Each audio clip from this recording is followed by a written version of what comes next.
जय मसीह की। आप सबको आज के आराधना में स्वागत है। आप सब कैसे हैं? आशा करता हूँ कि परमेश्वर आप सबको मजबूत कर रहे हैं, दृढ़ बना रहे हैं।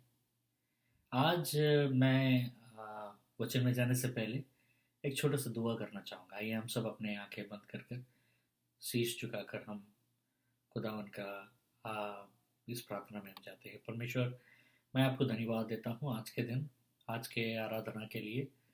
हम सबों के जीवन में से आप बात कीजिए, हम सबों के जीवन में बात कीजिए, हम सबों के जीवन में आज एक नया बीज बोइए। हे पवित्र आत्मा, हम आपका स्वागत करते हैं यहाँ पर। आप हमारे बीच में आइए, हमारे समक्ष में, और हमें चलाइए। धन्यवाद। ये सारी प्रार्थना और विनती पिता परमेश्वर को यीशु मसीह के नाम से मांगते हैं। सुनिए, ग्रहण कीजिए। आमीन। आज का मेरा वचन बहुत ही साधारण वचन है। आज आज हम वचन के अहमियत को जानेंगे। जी, वचन का मतलब है परमेश्वर का वचन, परमेश्वर का धर्मशास्त्र। परमेश्वर का धर्मशास्त्र क्या है? परमेश्वर का धर्मशास्त्र है पवित्र शास्त्र बाइबल। ये पवित्र शास्त्र बाइबल पढ़ना क्यों है और इसका अहमियत क्या है, आज आज हम इसके बारे में जानेंगे। इसलिए इससे पहले हम देखते हैं कि कुछ वचनों को हम लेते हैं, उसको पढ़ते हैं, फिर उसके ऊपर हम बाद में अध्ययन करते हैं। मैं इंग्लिश में पढ़ूंगा, फिर उसके बाद मैं आपको हिंदी में उसका अनुवाद करके बताऊंगा। नehemiah का पुस्तक का 8वां अध्याय का 1 से लेकर 8 वचनों को जब हम पढ़ते हैं। नहेमाया 8 का 1 से 8। जब 7वां महीना निकट आया, उस समय सब इज़राइली अपने अपने नगर में थे। तब उन सब लोगों ने एक मन होकर जलफाटक के सामने के चौक में इकट्ठे होकर एजरा शास्त्री से कहा कि मूसा की जो व्यवस्था यहोवा ने इस्राएल को दी थी, उसकी पुस्तक ले आ। तब एजरा याजक 7वें महीने के पहले दिन को क्या स्त्री, क्या पुरुष, जितने सुनकर समझ सकते थे, उन सबों के सामने व्यवस्था को ले आया। और वो उसकी बातें भोर से दोपहर तक उस चौक के सामने जो जलफाटक के सामने था, क्या स्त्री, क्या पुरुष और सब समझने वालों को पढ़कर सुनाता रहा। और लोग व्यवस्था की पुस्तक पर कान लगाए रहे। 4 एजरा शास्त्री काठ के एक मचान पर जो इसी काम के लिए बना था, खड़ा हो गया, और उसकी दाहिनी अलंग मत्तित्याह, शेमा, अनाया, ऊरिया, हिल्किया और मासेया, और बाएं अलंग पदाया, मीशाइल, मल्किया, हाशुम, हशबदाना, जकरिया और मशुल्लाम खड़े हुए। 5 तब एजरा ने जो सब लोगों से ऊंचे पर था, सबों के देखते उस पुस्तक को खोल दिया, और जब उसने उसको खोला, तब सब लोग उठ खड़े हुए। 6 तब एजरा ने महान परमेश्वर यहोवा को धन्य कहा, और सब लोगों ने अपने अपने हाथ उठाकर आमेन, आमेन कहा, और सिर झुकाकर अपना अपना माथा भूमि पर टेक कर यहोवा को दंडवत किया। 7 और यीशु, बानी, शेरेब्याह, यामीन, अक्कूब, शब्बत, होदिया, मासेया, कलीता, अजरिया, योजाबाद, हानान और पलायाह नाम लेवीय लोगों को व्यवस्था समझाते गए, और लोग अपने अपने स्थान पर खड़े रहे। 8 और उन्होंने परमेश्वर की व्यवस्था की पुस्तक से पढ़कर अर्थ समझा दिया, और लोगों ने पाठ को समझ लिया। ध्यान दीजिएगा, जब नेहम्याह अपना दीवार बना रहा था, जब परमेश्वर ने उसे कहा कि जाओ दीवार बनाओ, और नेहम्याह जब दीवार बनाने गया, और एक ऐसा समय आया कि सब निरुत्साह हो गए। एक ऐसा समय, क्योंकि चारों तरफ से शत्रु आक्रमण कर रहे थे, आर्थिक समस्याएं थी, और बहुत सारे देश जुड़ रहे थे युद्ध करने के लिए, उन पर हमला करने के लिए। इन सारे समस्याओं के बीच में परमेश्वर का वचन को पढ़ा गया। इज़रा ने धर्मशास्त्र को निकाला और उसे एक वेदी के ऊपर रखकर सारे गोत्रों के समक्ष, इज़राइल के सारे गोत्रों के समक्ष उस वचन को पढ़ने लगा। इज़रा ने उस किताबों को खोला, परमेश्वर के धर्मशास्त्र को खोला, और सारे लोग इज़रा को देख रहे थे। और इज़रा खड़ा होकर पहले परमेश्वर का स्तुति किया और कहा कि परमेश्वर जो महान है, सर्वशक्तिमान है, उसकी महिमा हो। और उसके बाद सारे लोगों ने उस वचन को सुनकर, परमेश्वर की स्तुति को सुनकर, सबों ने हाथ उठाया और आमीन कहा। आमीन कहने के बाद उन्होंने सब दंडवत हुए, प्रभु के सामने अपने सिर को जमीन पर लगाया और दंडवत हुए और प्रभु को धन्यवाद देने लगे। यहाँ पर सारे गोत्र थे, इज़राइल इज़राइल के सारे गोत्र वहां पर एकजुट हुए और इकट्ठे हुए। हमें एक चीज जानना बहुत जरूरी है, the response to the word of God, मतलब परमेश्वर के वचन को कैसे हम स्पंदित करना है, परमेश्वर के वचन का स्पंदन कैसा करना है। परमेश्वर का वचन जब आप सुनोगे और जब ध्यान से सुनोगे तो परमेश्वर का वचन आपसे बात करना शुरू करेगा। जब परमेश्वर का वचन आपसे बात करना शुरू करेगा तभी आपको आमीन बोलना है। आमीन का मतलब है हाँ ऐसा ही हो, हाँ ऐसा ही हो जैसा वचन कह रहा है। देखिए, परमेश्वर के वचन को इज़रा ने पढ़ा और सारे लोगों ने कैसा स्पंदन किया? आमीन। परमेश्वर का वचन पढ़ने के लिए है, परमेश्वर का वचन सुनने के लिए है, और परमेश्वर के वचन के ऊपर हाँ करना बहुत जरूरी है, अंगीकार के लिए है। जब आप हाँ बोलते हो या आमीन बोलते हो तो परमेश्वर के वचन को आप अंगीकार किए हो, you have accepted and responded to the word of God. बहुत बार हम परमेश्वर के वचन को सुनते हैं, परमेश्वर के वचन को सुनते हैं, लेकिन हम अंगीकार नहीं करते हैं, हम रेस्पॉन्ड नहीं करते हैं। हम सुनते तो हैं लेकिन हमें उसको ऐसा सुनना है कि परमेश्वर मुझसे अभी बात कर रहा है, परमेश्वर मुझसे अभी बात कर रहा है। जब नहमाया के इस समय में एक उस दुखद दौड़ से जब गुजर रहे थे, उस समय में सबसे बलवंत सबसे बलवंत सबसे बलवंत कार्य किया परमेश्वर का वचन। जैसे वो उन्होंने परमेश्वर के वचन को सुना, जैसे उन्होंने परमेश्वर के वचन को सुना, उनके उनके अंदर में वो धैर्य आया। परमेश्वर के वचन सुनने से धैर्य क्यों आएगा? धैर्य क्यों आएगा? क्योंकि परमेश्वर ने स्वयं उस वचन को लिखा है और परमेश्वर अपने वचन से बात करता है। God speaks through his word, God speaks through his word.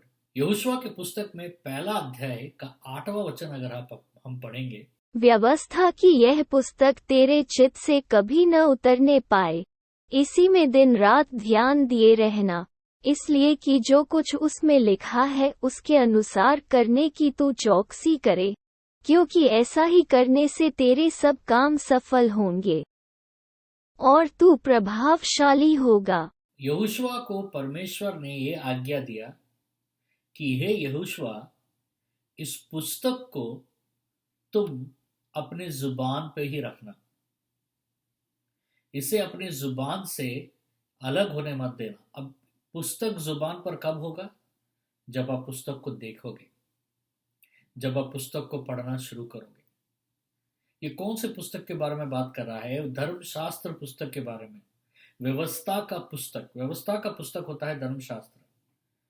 और यहोशुआ को कहा कि तुम इस पुस्तक को पढ़ते रहना, इस पर अध्ययन करना, ध्यान करना। समझ रहे? ध्यान करना है, सिर्फ पढ़ना नहीं। सिर्फ बहुत जन क्या करते हैं, बाइबल निकालते हैं, उसको पढ़ते हुए निकल जाते हैं। मैंने आज 1 अध्याय पढ़ा है, मैंने आज 5 अध्याय पढ़ा है, मैंने आज 10 अध्याय पढ़ा है। आप कितने अध्याय पढ़े हैं ये जरूरी नहीं है। क्या आप जो पढ़ रहे हैं उस पर क्या आप ध्यान कर रहे हैं? उस पर आप ध्यान कर रहे हैं? मैं जब वचन पढ़ता हूं तो मैं बहुत वचन नहीं पढ़ता, मैं एक ही वचन को लेता हूं और कई सप्ते उस पर ध्यान करता हूँ, और वो एक वचन पूरे बाइबल में से हर वचन को जोड़ देता है। बाइबल का एक चीज मैं आपको बता दूं, बाइबल में सब कहीं से भी एक वचन निकालिए, वो वचन पूरे बाइबल के हर वचनों को जोड़ देगा आपको। तो एक वचन को ऐसा पढ़ते हुए उस पर ध्यान करना है। अगर आप जो भी पढ़े, अगर आप एक अध्याय पढ़ते हैं, उस पर ध्यान कीजिए। परमेश्वर ने कहा, देखिए ये मेरी बातें नहीं है, परमेश्वर कह रहा है इसको दिन रात ध्यान करना, मतलब दिन में भी ध्यान करना और रात को भी ध्यान करना, फिर रात को भी ध्यान करना, फिर अगले दिन में भी ध्यान करना, फिर उस दिन के दिन में भी ध्यान करना, फिर उस दिन के रात को भी ध्यान करना, ताकि उस पर लिखी हुई हर बातें तो सही सलामत उसको पालन कर सके। क्या होगा उसको पालन करने से? क्या होगा उसको पालन करने से? जब आप उसको पालन करोगे, तभी आप अपने जीवन में कामयाब होगे। आप जो भी करोगे, जो भी छुओगे, जो भी बोलोगे, आप कामयाब होगे। वचन आपको चतुर बना देगा, वचन आपको ज्ञानी बना देगा, वचन आपको सबसे ज्यादा ताकतवर इंसान बना देगा। यहोशुआ के जीवन में कामयाबी आने का कारण है, कारण कारण और सूत्र एक ही है, परमेश्वर का वचन। यहोशुआ को परमेश्वर ने बोल दिया, देख बेटा, अगर तू कामयाब होना चाहता है तो इस पुस्तक को अपने आंखों से ओझल होने मत देना, इसे अपनी जुबान पे रखना, इस पर दिन रात रात दिन अध्ययन करना। ये कितना बड़ा बात है। वही बात आज परमेश्वर हमसे कह रहा है, वही बात परमेश्वर हमसे कह रहा है। हमेशा मेरे पास एक छोटा सा बाइबल होता है जो मेरे पॉकेट में होता है। मैं कहीं पर भी जाता हूँ, वो बाइबल को लेके पढ़ता हूँ। बाइबल ही नहीं, आपको फ़ोन भी है आजकल। फ़ोन में आपका बहुत सारा बाइबल ऐप्स निकल गया है। फ़ोन फ़ोन में से बाइबल को निकालिए और उसको पढ़ते रहिए। Just keep reading it. और पढ़कर सिर्फ पढ़ते हुए आगे मत चले जाइए, पढ़कर रुकिए। रुकना बहुत ही ज़रूरी है। रुकने से सही दिशा में है कि नहीं आपको पता चलेगा। 4-5 अध्याय पढ़िए, फिर बाइबल को बंद कीजिए और आंखें बंद करके सोचिए आपने क्या पढ़ा, मैंने आज क्या पढ़ा। फिर उसे सोचने के बाद उस पर देखिए कि क्या आप उस वचन के अनुसार चल रहे हैं कि नहीं। क्या क्या क्या क्या कमियां हैं, वो जो वचन आपको बता रहा है। वचन एक दर्पण की तरह है, समझ रहे हैं? वचन एक दर्पण की तरह है। वचन आपको बताएगा कि क्या क्या कमियां हैं आपके जीवन में। परमेश्वर का वचन बहुत ही प्रभावशाली है। परमेश्वर का वचन में बहुत सारे गुण हैं। यशाया का 55:11 कहता है, यशाया का 55:11 जब आप पढ़ते हैं, परमेश्वर कहता है कि जो वचन मेरे मुंह से निकल चुका है या निकला है, वो खाली लौटेगा नहीं। वो खाली लौटेगा नहीं, मतलब अगर वचन में लिखा है कि तुम्हारे जीवन में आशीष आएगा, अगर तुम कभी बाइबल पढ़ते हो और उसमें लिखा है कि आज मैं तुम्हें आशीष करने वाला हूँ, या आज मैं तुम्हारे जीवन में आशीष आएगा, आज मैं तुम्हें आशीषित करने वाला हूँ, तो एक बात ध्यान लगा लीजिएगा, वो बात खाली वापस नहीं आएगा, आपको आशीषित बना के रहेगा। अगर आप कभी वचन पढ़ रहे हैं और उसमें लिखा है कि मैं तुझे चंगा करूंगा, मैं तुझे चंगा करूंगा, तो एक बात आप ध्यान कर दीजिए, दुनिया कुछ भी बोले, डॉक्टर कुछ भी बोले, लेकिन वो जो लिखा है वो उस पर जिसको आपने बाइबल में पढ़ा है, वही आखिरी में होकर रहेगा। क्योंकि वचन कहता है यशाया का 55:11 कि परमेश्वर के मुख से निकला हुआ कोई भी बात खाली वापस नहीं आएगा। परमेश्वर से मुख से हमारी जो बातें हैं ना, हमारी जो बातें हवा है, हवा और आवाज है हमारी बातें, समझ रहे? आप जब बात करते हो, आप एक शब्द का जब आप जो भी शब्द जब बताते हो, वो क्या है? हवा और आवाज मिलकर एक ध्वनि उत्पन्न करता है। लेकिन परमेश्वर जब बात करता है तो वो जीवन है। हालेलुया। वो क्या हो जाता है? वो जीवन हो जाता है। परमेश्वर ने बात किया और सारे सृष्टि का निर्माण हो गया। सो परमेश्वर की बातें हमारी बातों की तरह नहीं है। God words are not like our words. हमारी बातों में, हमारी बातें आवाज और हवा है, लेकिन परमेश्वर की बातें जीवन है। इसलिए जब परमेश्वर कोई बात करेगा आपके जीवन में, अगर आप वचन पढ़ रहे हो और वचन में ऐसा कुछ लिखा है, परमेश्वर कहेगा आज मैं तुझे तेरा मार्गदर्शन करने वाला हूं, तो वो वचन आपके जीवन में स्थिर होकर रहेगा। फिर मैं बता रहा हूं, वो वचन आपके जीवन में स्थिर होकर रहेगा, क्योंकि ये परमेश्वर की वाणी है।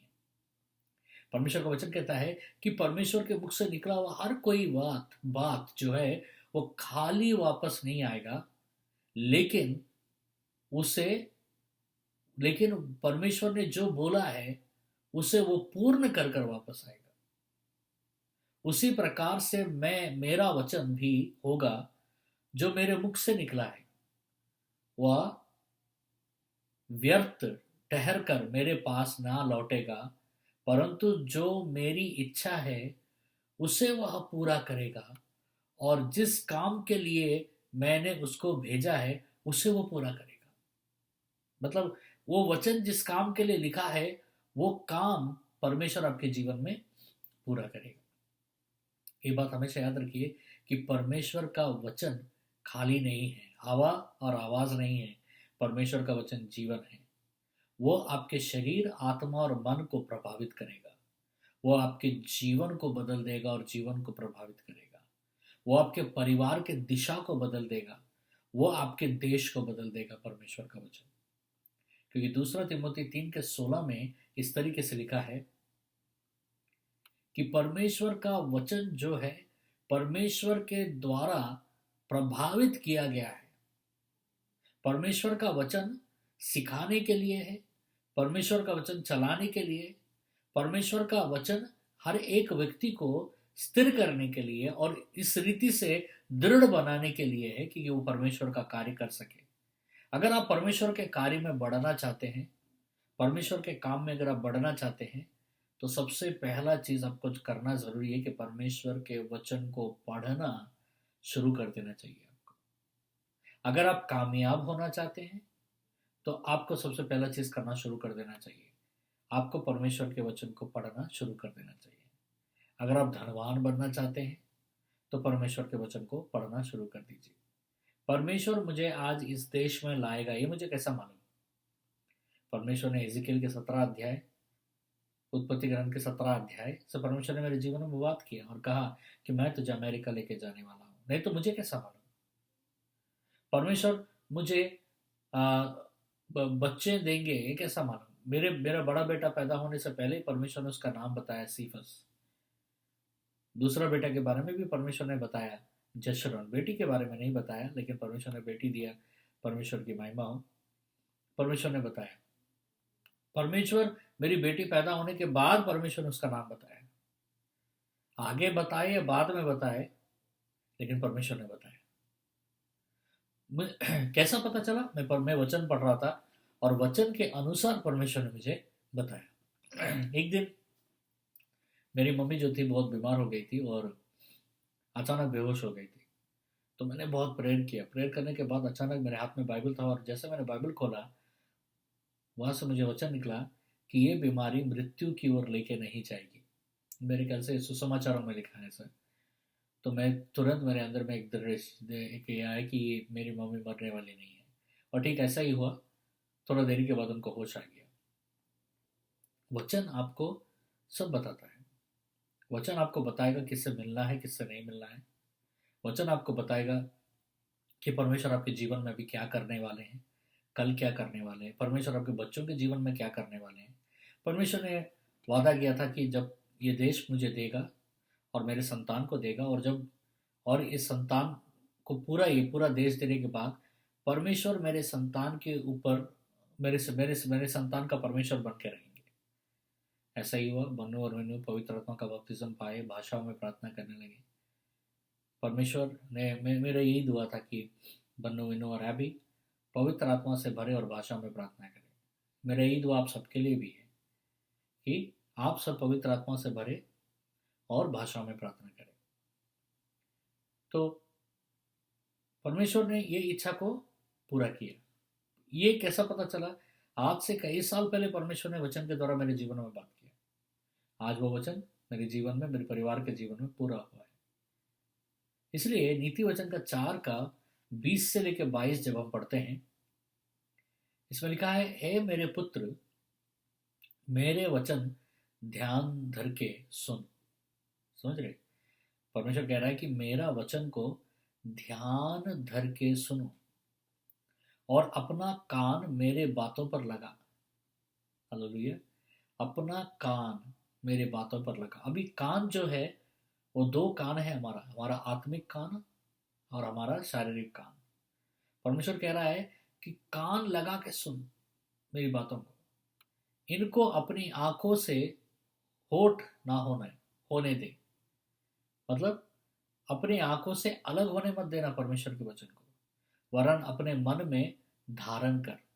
अपने मन में धारण कर। क्योंकि क्योंकि जिनको वे प्राप्त होते हैं, वे उनके जीवित रहने का और उनके सारे शरीर के चंगा रहने का कारण होते हैं। हालेलुया। कितना गहरा बात है। कहते हैं क्योंकि जिनको वे प्राप्त होते हैं, मतलब सबको प्राप्त नहीं होता है परमेश्वर का वचन। समझ रहे? सबको प्राप्त नहीं होता है परमेश्वर का वचन। बाइबल कहता है कि जिनको ये वचन प्राप्त होता है, जिनको ये वचन प्राप्त होता है, उनको ये वचन जीवित रखता है, जिंदा रखता है। हालेलुया। ये वचन उनको जिंदा रखता है। जिंदा कैसा है? एक आदमी जिंदा कैसा रहता है? एक आदमी जिंदा रहता है जब उसको सारे सहूलतें मिलती हैं। उसके सारे सहूलतें, अगर खाना नहीं रहेगा तो आदमी जिंदा नहीं रहेगा, कपड़ा नहीं रहेगा तो आदमी जिंदा नहीं रहेगा, घर नहीं रहेगा तो आदमी जिंदा नहीं रहेगा, अगर वही नहीं, एक अच्छा स्वास्थ्य नहीं रहेगा तो आदमी जिंदा नहीं रहेगा, सुरक्षित नहीं रहेगा तो आदमी जिंदा नहीं रहेगा, कोई उसको प्रभावित या प्रेरणा करते हुए नहीं रहेगा तो वो जिंदा नहीं रहेगा। कभी कभी कई लोग मर क्यों जाते हैं? क्योंकि उनके जीवन में कोई प्रेरणा करने वाला नहीं है। कई लोग देखिए, बड़े बड़े जो फिल्म स्टार है, वो उद्योगपति है, आप लोग न्यूज़पेपर देखते होंगे कि ये लोग, इतने प्रसिद्ध लोग आत्महत्या क्यों कर ले रहे हैं? हाँ, इनको सारा दुनिया जानता है, इतने प्रसिद्ध है, धनवान है, दामी दामी गाड़ियां चला रहे हैं, बड़े बड़े होटलों में खाना खा रहे हैं, लोग इनके लिए दौड़ते हैं, कतारों में खड़े रहते हैं, और ये आत्महत्या कर ले रहे हैं। क्योंकि इनको प्रभावित करने के लिए, इनको प्रेरित करने के लिए, इनको जीवन में प्रेरणा देने के लिए कोई नहीं है, इनकरेज करने के लिए कोई नहीं है, इसलिए वो मर जाते हैं, आत्महत्या कर लेते हैं। उसी समय में, आत्महत्या करते समय पर कोई जाकर उनको प्रेरित करे, प्रेरणा करे, तो वो व्यक्ति जिंदा रहेगा। तो वचन क्या करता है? प्रेरणा देता है। वचन क्या करता है? मार्ग बताता है। वचन क्या करता है? वाचा बांधता है। वचन क्या करता है? आपको भरता है। किससे? परमेश्वर की उपस्थिति से। क्योंकि वचन ही परमेश्वर है। यूहन्ना का सुसमाचार 1 अध्याय का 1 वचन, आदि में वचन था, वचन परमेश्वर के साथ था, और वचन ही परमेश्वर है, और वचन ही देहधारी बनकर हमारे बीच में आया। मतलब वचन ही यीशु बनकर हमारे बीच में आया। तो वचन क्या करता है? हमें प्रेरित करता है, प्रेरणा देता है, हमें भरता है। वचन हमारे पूरे शरीर को चंगा करता है। जैसे मैंने कहा, परमेश्वर का वचन खाली बनकर वापस नहीं आएगा। परमेश्वर का वचन खाली होकर वापस नहीं आएगा। खाली हमारी बातें क्या है? बोलिए, हमारी बातें क्या है? आवाज और हवा। परमेश्वर की बातें क्या है? जीवन है। हालेलुया। तो परमेश्वर का वचन इंग्लिश बाइबल में बहुत इस तरीके से लिखा है कि keep them in the centre of your heart. समझ रहे? परमेश्वर का जो वचन है, हृदय के बीच में रखना है उसको, हृदय के बीच में।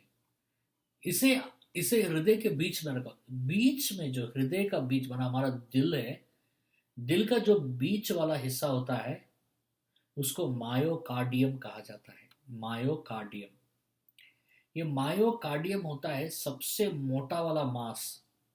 हमारा हृदय का बीच का जो हिस्सा होता है, बहुत मोटा वाला मांस होता है। समझ रहे? उस मतलब ये और एक काम क्या करता है? ये धड़कता है। ये जो मायोकार्डियम जो है, ये जो है मसल जो है, ये धड़कता है। ये दिल देखिए ऐसा सा धड़कता है ना, ये मायोकार्डियम, ये धड़कता है। ये धड़कता क्यों है मालूम है? दिल धड़कता है क्योंकि हमारे दिल से शुद्ध खून, माने अशुद्ध खून हमारे दिल में जाता है, और उसे शुद्ध खून में परिवर्तन कर कर हमारे पूरे शरीर में भेजा जाता है। क्या होगा दिल का धड़कना बंद हो जाने से? सही सोचे आपने, दिल का धड़कना बंद हो जाने से वो व्यक्ति जिंदा नहीं है।